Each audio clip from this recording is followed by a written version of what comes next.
राधे राधे भक्तों हमारे चैनल सनातन वाणी में आप सभी का हार्दिक स्वागत है। भक्तों, श्री चैतन्य चरितावली में आज हम श्रवण करेंगे प्रेमोन्मत्त अवधूत का पादोदक पान। जिन्हें भगवत भक्ति की प्राप्ति हो गई है, जो प्रभु प्रेम में मतवाले बन गए हैं, उनके सभी कर्म लोक बाह्य हो जाते हैं। जो क्रिया किसी उद्देश्य की पूर्ति के लिए की जाती है, उसे कर्म कहते हैं, किंतु वैसे ही निरुद्देश्य रूप से केवल करने के ही निमित्त जो चेष्टाएं या क्रियाएं होती हैं, उन्हें लीला कहते हैं। बालकों की सभी चेष्टाएं ऐसी ही होती हैं। उनमें कोई इंद्रिय जन्य सुख, स्वार्थ या कोई उद्देश्य नहीं होता। वे तो वैसे ही निरुद्देश्य भाव से होती है। भक्तों की सभी चेष्टाएं इसी प्रकार की होती हैं, इसलिए उन्हें कर्म न कहकर लीला ही कहने की प्राचीन परिपाटी चली आई है। भक्तों की लीलाएं प्रायः बालकों की लीलाओं से बहुत ही अधिक मिलती जुलती हैं। जहाँ लोक लज्जा का भय है, जहाँ किसी वस्तु के प्रति अश्लीलता के कारण घृणा के भाव हैं, और जहाँ दूसरों से भय की संभावना है, वहाँ असली प्रेम नहीं। बिना असली प्रेम के विशुद्ध लीला हो ही नहीं सकती। अतः लज्जा, घृणा और भय ये स्वार्थजन्य मोह के द्योतक भाव हैं। भक्तों में तथा बालकों में ये तीनों भाव नहीं होते, तभी उनका हृदय विशुद्ध कहा जाता है। प्रेम में उन्मत्त हुआ भक्त कभी तो हंसता है, कभी रोता है, कभी गाता है और कभी संसार की लोक लाज छोड़कर दिगंबर वेश में तांडव नृत्य करने लगता है। उसका चलना विचित्र है, वह विलक्षण भाव से हंसता है, उसकी चेष्टा में उन्माद है, उसके भाषण में निरर्थकता है और उसकी भाषा सांसारी भाषा से भिन्न ही है। वह बालकों की भांति सबसे प्रेम करता है, उसे किसी से भय नहीं, किसी बात की लज्जा नहीं। नंगा रहे तो भी वैसा और वस्त्र पहने तो भी वैसा ही, उसे बाह्य वस्त्रों की कुछ अपेक्षा नहीं। वह संसार के विधि निषेध का गुलाम नहीं। अवधूत नित्यानंद जी की भी यही दशा थी। 32 वर्ष की अवस्था होने पर भी वे सदा बाल्य भाव में ही रहते। मालती देवी के सूखे स्तनों को मुंह में लेकर बच्चों की भांति चूसते, अपने हाथों से दाल भात नहीं खाते, तनिक तनिक सी बातों पर नाराज हो जाते और उसी क्षण बालकों की भांति हंसने लगते। श्रीवास को पिता कहकर पुकारते और उनसे बच्चों की भांति हट करते। गौरांग इन्हें बार बार समझाते, किंतु ये किसी की एक भी नहीं सुनते। सदा प्रेम वारुणी पान करके उसी के मद में मत्त से बने रहते। शरीर का होश नहीं, वस्त्र गिर गया है, उसे उठाने तक की भी सुध नहीं। नंगे हो गए हैं तो नंगे ही बाजार में घूम रहे हैं, खेल कर रहे हैं तो घंटों तक उसी में लगे हुए हैं। कभी बालकों के साथ खेलते, कभी भक्तों के साथ क्रीड़ा करते, कभी कभी गौर को भी अपने बाल कौतूहल से सुखी बनाते, कभी मालती देवी को ही वात्सल्य सुख पहुँचाते। इस प्रकार ये सभी को अपनी सरलता, निष्कपटता, सहृदयता और बाल चपलता से सदा आनंदित बनाते रहते थे।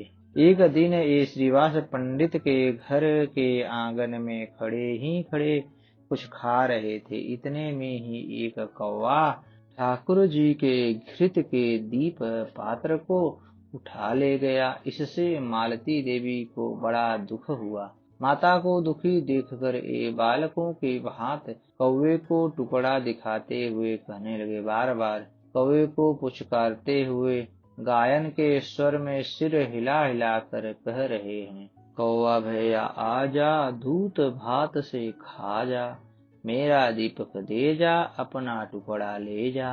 अम्मा बैठी रोवे, आंसुओं से मुंह धोवे, उनको धीर बधा जा, कौआ भैया आजा, दूध भात से खा जा, आजा प्यारे आजा। सचमुच में इनकी बात सुनकर कौवा जल्दी से आकर उस पीतल के पात्र को उनके समीप डाल गया। माता को इससे बड़ी प्रसन्नता हुई और वह इनमें ईश्वर भाव का अनुभव करने लगी। तब आप बड़े जोर से खिलखिलाकर हंसने लगे और ताली बजा बजा कर कहने लगे, कौवा मेरा भैया, मेरी प्यारी मैया, मेरा वह प्यारा बेटा है तुम्हारा। मैंने पात्र मंगाया है, उससे जल्द मंगाया है। अब दो मुझे मिठाई, लड्डू बालूशाही। माता इनकी इस बाल चपलता से बड़ी ही प्रसन्न हुई। आप जल्दी से घर से बाहर निकले। बाजार में होकर पागलों की तरह दौड़ते जाते थे। न कुछ शरीर का होश है, न रास्ते की सुध, किधर जा रहे हैं और कहाँ जा रहे हैं इसका भी कुछ पता नहीं। रास्ते में भागते भागते लंगोटी खुल गई। उसे जल्दी से सिर पर लपेट लिया। अब नंग धड़ंग दिगंबर शिव की भांति तांडव नृत्य करते जा रहे हैं। रास्ते में लड़के ताली पीटते हुए इनके पीछे दौड़ रहे हैं, किंतु इन्हें किसी की कुछ परवाह ही नहीं। जोरों से चौकड़ियां भर रहे हैं। इस प्रकार बिल्कुल नग्न अवस्था में आप प्रभु के घर पहुँचे। प्रभु उस समय अपनी प्राणेश्वरी विष्णु प्रिया जी के साथ बैठे हुए कुछ प्रेम की बातें कर रहे थे। विष्णु प्रिया धीरे धीरे पान लगा लगा कर प्रभु को देती जा रही थीं और प्रभु उनकी प्रसन्नता के निमित्त बिना कुछ कहे खाते जा रहे थे। वे कितने पान खा गए होंगे इसका न तो विष्णु प्रिया जी को ही पता था, न प्रभु को ही। पान का तो बहाना था, असल में तो वहाँ प्रेम का खान पान हो रहा था। इतने में ही ये नंगे धड़ंगे उन्मत्त अवधूत पहुँच गए। आंखें लाल लाल हो रही है, संपूर्ण शरीर धूलि धूसरित हो रहा है। लंगोटी सिर से लपटी हुई है। शरीर से खूब लंबे होने के कारण दिगंबर वेश में ये दूर से देव की तरह दिखाई पड़ते थे। प्रभु के समीप आते ही ये पागलों की तरह हूँ करने लगे। विष्णु प्रिया जी ने इन्हें नग्न देखकर जल्दी से घर में भाग गईं और जल्द से किवाड़ बंद कर लिए। सची माता भीतर बैठी हुई चरखा चला रही थी। अपनी बहू को इस प्रकार दौड़ते देखकर उन्होंने जल्दी से पूछा, क्यों क्यों क्या हुआ? विष्णु प्रिया मुंह में वस्त्र देकर हंसने लगी। माता ने समझा निमाई ने जरूर कुछ कौतूहल किया है, अतः वे पूछने लगी, निमाई यहीं है या बाहर चला गया? अपनी हंसी को रोकते हुए हांफते हांफते विष्णु प्रिया जी ने कहा, अपने बड़े बेटे को तो देखो, आज तो वे सचमुच ही अवधूत बन आए हैं। यह सुनकर माता बाहर गईं और निताई की इस प्रकार की बाल क्रीड़ा को देखकर हंसने लगी। प्रभु ने नित्यानंद जी से पूछा, श्रीपाद आज तुमने यह क्या स्वांग बना लिया है? बहुत चंचलता अच्छी नहीं, जल्दी से लंगोटी बांधो। किंतु किसी को लंगोटी की सुधि हो तब तो उसे बांधे। उन्हें पता ही नहीं कि लंगोटी कहाँ है और उसे बांधना कहाँ होगा। प्रभु ने इनकी ऐसी दशा देखकर जल्दी से अपना पट वस्त्र उनकी कमर में स्वयं ही बांध दिया और हाथ पकड़कर अपने पास बिठाकर धीरे धीरे पूछने लगे, श्रीपाद कहाँ से आ रहे हो? तुम्हें हो क्या गया है? यह धूल संपूर्ण शरीर में क्यों लगा ली है? श्रीपाद तो गर्क थे, उन्हें शरीर का होश कहाँ। चारों ओर देखते हुए पागलों की तरह हूँ करने लगे। प्रभु इनकी प्रेम की इतनी ऊंची अवस्था को देखकर अत्यंत ही प्रसन्न हुए। उसी समय उन्होंने सभी भक्तों को बुला लिया।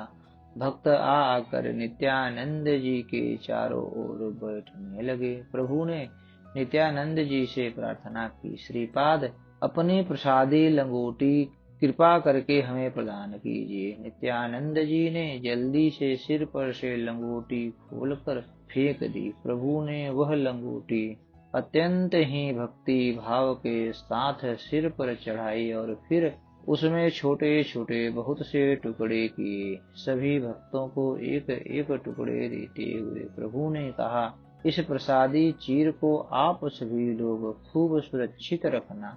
प्रभु की आज्ञा शिरोधार्य करके सभी ने उस प्रसादी चीर को गले में बांध लिया। किसी किसी ने उसे मस्तक पर रख लिया।